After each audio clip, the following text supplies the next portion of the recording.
नहमदुहु व नसल्ली अला रसूलिल करीम, अम्मा बाद। बहुत सारे लोगों ने छुट्टी बुक कराने के लिए अभी से पूछना शुरू कर दिया है कि ईद उल फित्र कब है इंडिया में।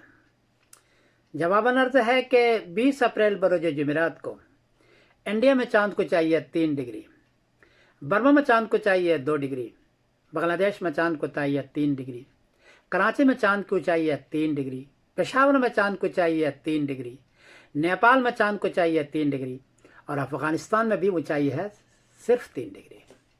चांद 9 डिग्री में मुश्किल से नज़र आता है, 10 डिग्री में रुयत आम्मा होती है। यहाँ 20 अप्रैल बरोज जुमेरात को इंडिया से लेकर अफ़गानिस्तान तक सिर्फ 3 डिग्री ऊंचा है, चांद नज़र नहीं आएगा। और कोई आदमी गवाही ले लेता है 20 अप्रैल बरोज जुमेरात को, तो गवाही झूठी है, इसलिए कि चांद आसमान पर नहीं है। 21 अप्रैल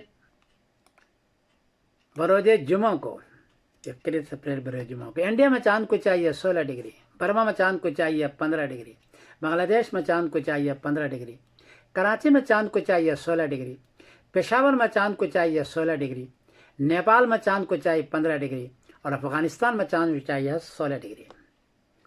चूँकि 10 डिग्री से काफ़ी ऊंचा है चांद, इसलिए 21 अप्रैल बरोज जुमा को चांद नज़र आएगा, वादा नज़र आएगा, देर तक रहेगा। और 22 अप्रैल बरोज शनिचर को इन सारे खित्ते में ईद उल फित्र होगी इंशाअल्लाह अज़ीज़। ऐसे ही होगा इंशाअल्लाह अज़ीज़। मैं समीरुद्दीन कासिम बोल रहा हूँ मानचेस्टर इंग्लैंड से। अस्सलामु अलैकुम व रहमतुल्लाहि व बरकातुहू।